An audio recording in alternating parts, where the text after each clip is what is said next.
Hello friends, कैसे हैं आप सब। स्वागत है आपका हमारे यूट्यूब चैनल पर। और दोस्तों, आज हमारा जो टॉपिक है वह है कुतुबुद्दीन ऐबक। ठीक है दोस्तों, कुतुबुद्दीन ऐबक दिल्ली सल्तनत का संस्थापक था, गुलाम वंश का संस्थापक था। ठीक है दोस्तों, और इससे पहले हमने इल्तुतमिश, अलाउद्दीन खिलजी के टॉपिक देख लिए हैं। ठीक है दोस्तों, तो आज हमारा जो टॉपिक है वह है कुतुबुद्दीन ऐबक। तो इससे संबंधित हम बेस्ट 35% देखेंगे। ठीक है दोस्तों, तो चलिए देखते हैं। और पहला प्रश्न देखिए, कुतुबुद्दीन ऐबक किस वंश का था। ठीक है दोस्तों, तो किस वंश का था, तो कुतुबी वंश का था ये। ठीक है दोस्तों, कुतुबुद्दीन ऐबक कुतुबी वंश का शासक था। ठीक है फ्रेंड्स, चलिए अगला क्वेश्चन देखिए।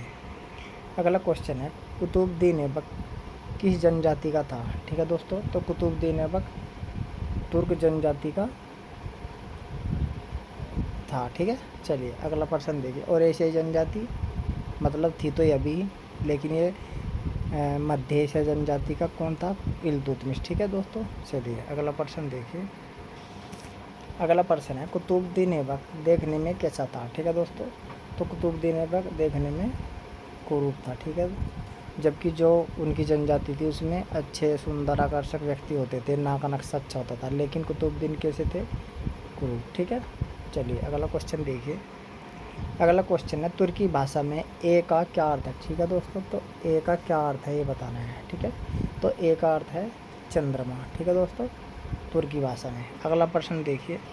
अगला प्रश्न है, तुर्की भाषा में बक का क्या अर्थ है। ठीक है दोस्तों, तो बक का अर्थ है दोस्तों स्वामी। ठीक है, तो ए का अर्थ हो गया चंद्रमा। ठीक है, चंद्रमा, और बक का अर्थ हो गया स्वामी। ठीक है, स्वामी। ठीक है दोस्तों, तो इसका क्या अर्थ बन गया, चंद्रमा का स्वामी। ठीक है, अब आगे देखते हैं हम इसका अर्थ ही। देखिए दोस्तों, ऐबक का क्या अर्थ है। ठीक है दोस्तों, तो ऐबक का क्या अर्थ है, तो ऐबक का अर्थ है स्वामी। ठीक है,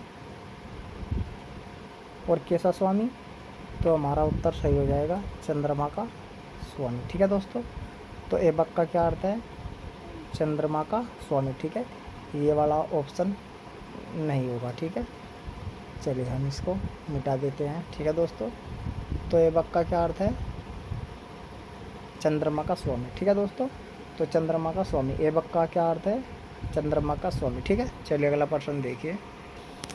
अगला प्रश्न है, मिनाजुद्दीन सिराज के अनुसार ऐबक का क्या अर्थ है। ठीक है दोस्तों, अब देखिए मिनाजुद्दीन सिराज के अनुसार पूछा है कि ऐबक का क्या अर्थ है। ठीक है दोस्तों, वैसे ऐबक का क्या अर्थ है, ऐबक का वैसे अर्थ है चंद्रमा का स्वामी। ठीक है, और मिनाजुद्दीन सिराज के अनुसार ऐबक का क्या अर्थ है, तो ऐबक का अर्थ है ऐबक सल। ठीक है दोस्तों, ऐबक सल मतलब ऐबक सल का मतलब है जिसकी उंगली टूटी हुई हो। ठीक है दोस्तों, मतलब जिसकी उंगली टूटी हुई हो। ठीक है, अर्थात टूटी उंगली वाला। ठीक है दोस्तों, तो मिनाजुद्दीन सिराज का ने जो ऐबक का अर्थ बताया वो बताया दोस्तों, यहाँ लिख दूँगा, टूटी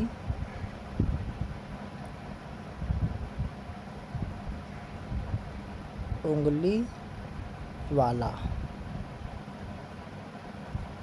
ठीक है दोस्तों, तो ऐबक का अर्थ है ऐबक सल, और ऐबक सल का मतलब क्या होता है, टूटी उंगली वाला। ठीक है दोस्तों, तो दोस्तों देखिए, इसीलिए क्या कहा उसने, ऐबक सल। ठीक है, मतलब ऐबक जो विकलांग था। ठीक है, अब ऐबक क्या था, कुतुबुद्दीन ऐबक विकलांग था। ठीक है, क्योंकि उसकी एक उंगली टूटी हुई थी। ठीक है, इसलिए उसे ऐबक सल कहा, किसने, मिनाजुद्दीन सिराज ने। ठीक है, जैसे तैमूर लंग क्यों, क्योंकि तैमूर क्या था, लंगड़ा था। ठीक है दोस्तों, तो तैमूर लंग, तो इसीलिए इसको क्या कहा, कुतुबुद्दीन ऐबक। ठीक है दोस्तों, तो ऐबक का क्या अर्थ है,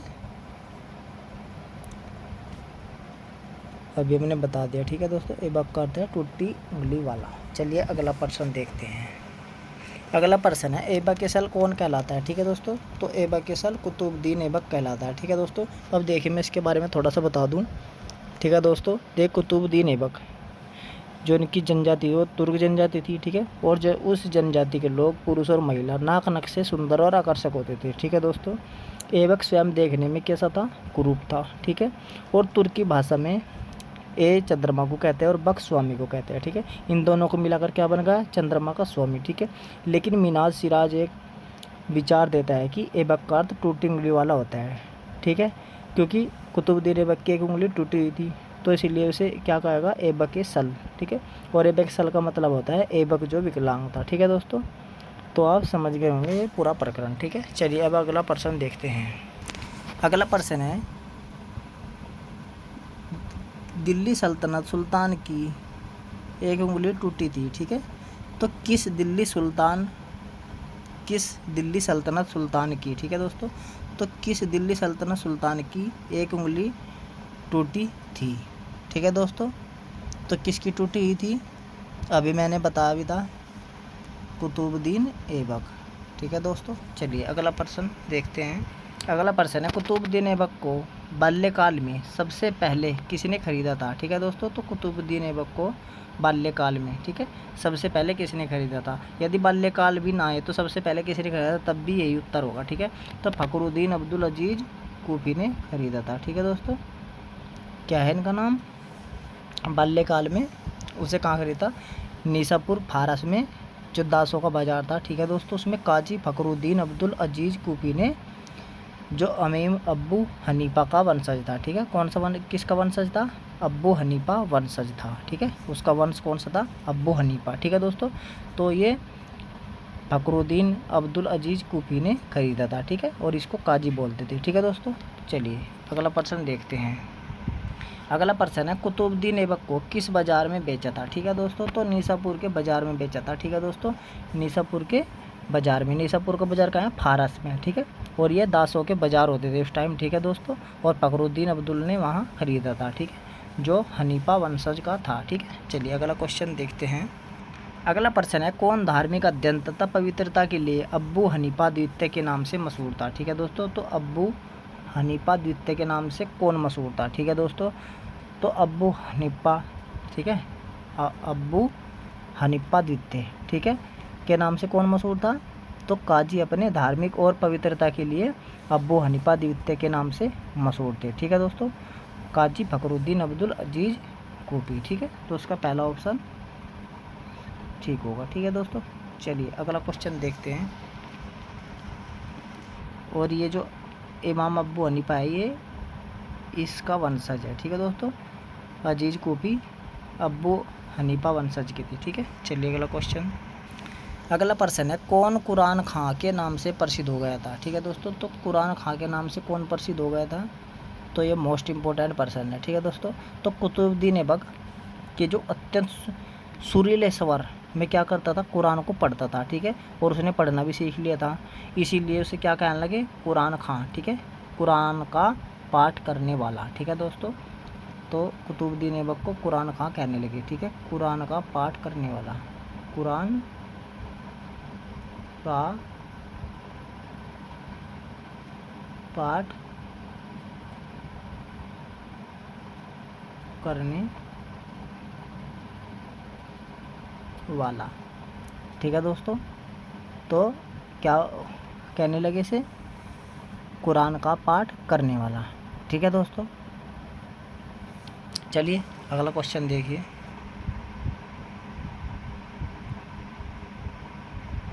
अगला प्रश्न है, काजी की मृत्यु के बाद कुतुबुद्दीन ऐबक को किससे बेचा गया, ठीक है दोस्तों।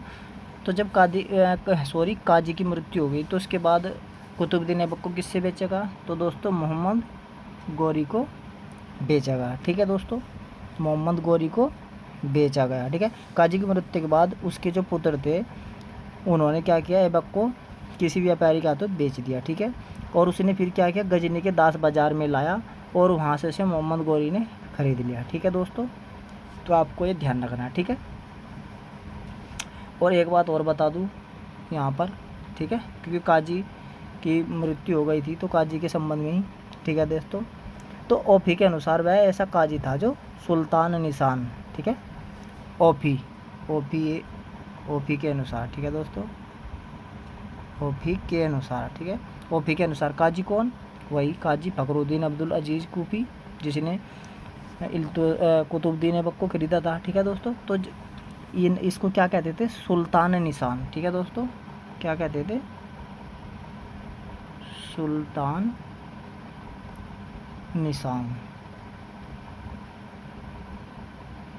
ये बड़ा सा है, सुल्तान ये भी न है, ठीक है दोस्तों। सुल्तान निशान, सुल्तान निशान का मतलब होता है शासक पहचानने वाला, ठीक है, क्योंकि वो शासन वो पहचान लेता था, ठीक है, कि ये व्यक्ति कैसा है, शासक बनेगा नहीं, ये शासक कैसा है, ठीक है दोस्तों, क्योंकि उसने कुतुबुद्दीन ऐबक को अपने पुत्र के समान पाला था, ठीक है दोस्तों, और उसे धनुर्विद्या, घुड़सवारी ये सुविधाएं प्रदान की और उसको बहुत ही अच्छा शासक बना दिया, ठीक है दोस्तों। चलिए अगला प्रश्न देखते हैं। अगला प्रश्न है, कुतुबुद्दीन ने 1192 ईस्वी में तराइन के द्वितीय युद्ध में भाग लिया था या नहीं? तो दोस्तों उसने भाग लिया था, ठीक है दोस्तों, और तराइन के जो द्वितीय युद्ध हुआ था उसमें ऐबक ने कुशलतापूर्वक भाग लिया और गोरी की विजय हुई, ठीक है दोस्तों। और इसमें जब उसकी विजय हुई तो गोरी ने ऐबक को अपने मुख्य जो भारतीय प्रदेश थे, ठीक है, उनका सूबेदार क्या कर दिया, नियुक्त कर दिया, ठीक है दोस्तों, उनका सूबेदार नियुक्त किया, ठीक है। और ऐबक ने दिल्ली के निकट इंद्रप्रस्थ को अपनी राजधानी बनाया था उस समय, ठीक है दोस्तों, ये आपको ध्यान रखने वाली बात है, ठीक है।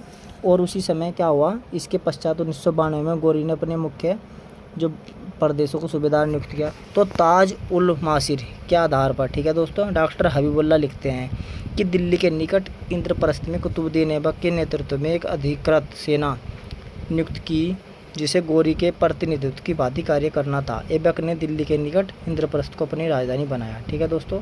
तो देखिए ताजुल मासिर एक पुस्तक है, ठीक है दोस्तों, ये भी आप ध्यान रखना, ठीक है। चलिए अगला प्रश्न देखते हैं, ठीक है। चलिए अगला प्रश्न है, कुतुबुद्दीन ऐबक ने अपनी राजधानी किसे बनाया? तो दोस्तों उसने लाहौर बनाया, दिल्ली से लाहौर बनाई अपनी उसने राजधानी, ठीक है, क्योंकि वहाँ के लोग भी क्या कर रहे थे, वहाँ के लोग भी ऐबक को दिल्ली बुला रहे थे, ठीक है दोस्तों, और उसने भी सत्ता ग्रहण करने की प्रार्थना की, ठीक है, उससे ऐबक से, ठीक है, इसीलिए वो वहाँ चला गया, ठीक है। चलिए अगला प्रश्न देखिए।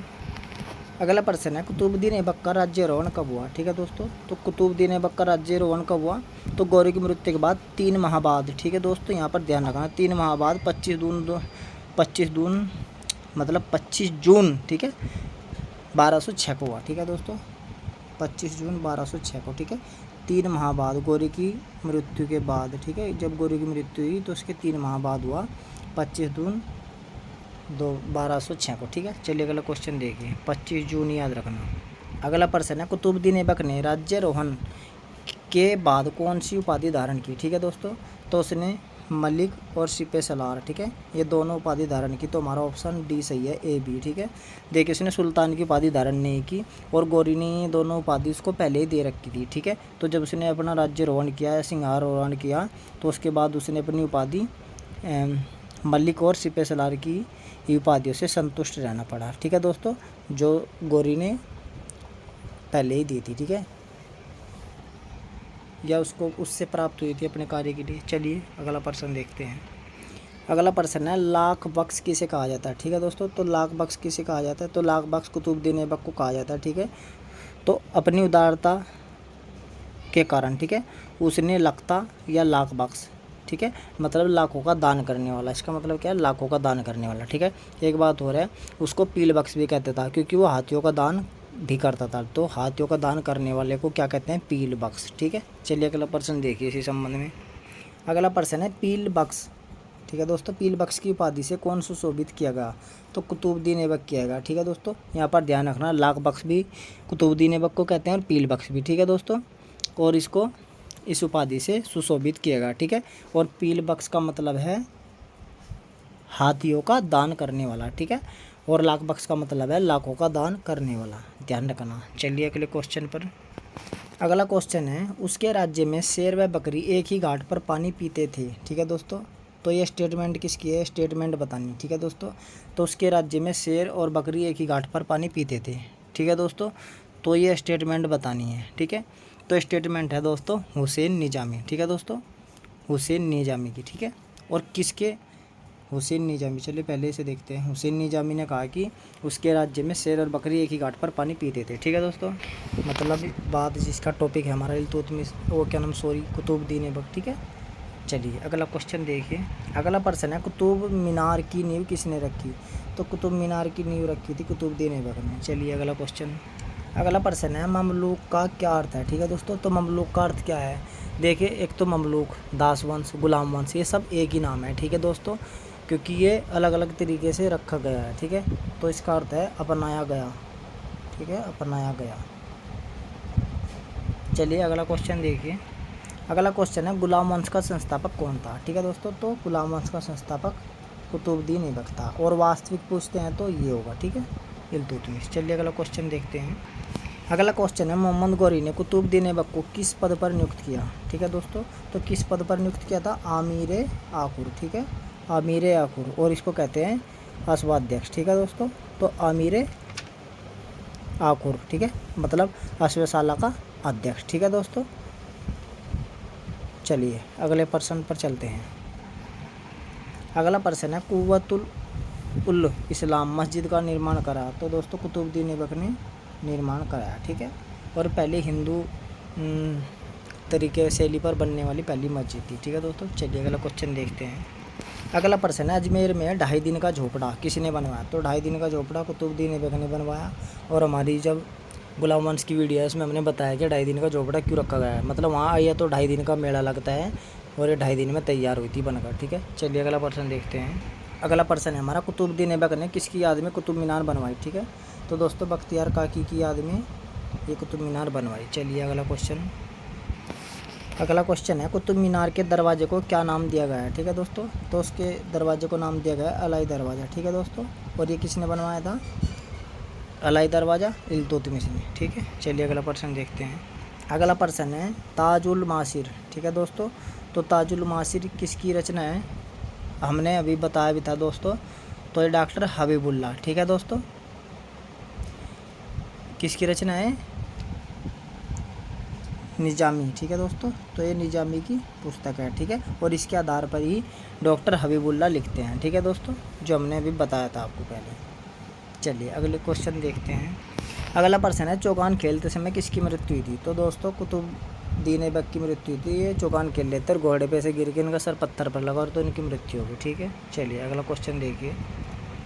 अगला प्रश्न है ऐबक की मृत्यु के बाद उसे कहाँ दफनाया गया। तो दोस्तों उसको लाहौर में दफनाया गया उसकी मृत्यु के बाद, ठीक है। चलिए अगला प्रश्न देखते हैं। अगला प्रश्न है गुलाम वंश की दरबारी भाषा क्या थी, ठीक है दोस्तों। तो दरबारी भाषा फारसी थी, ठीक है दोस्तों। और मैं थोड़ा जल्दी चल रहा हूँ, ठीक है, जल्दी जल्दी देख रहा हूँ। चलिए अगला प्रश्न और देखिए, 2 और प्रश्न रह गए हैं।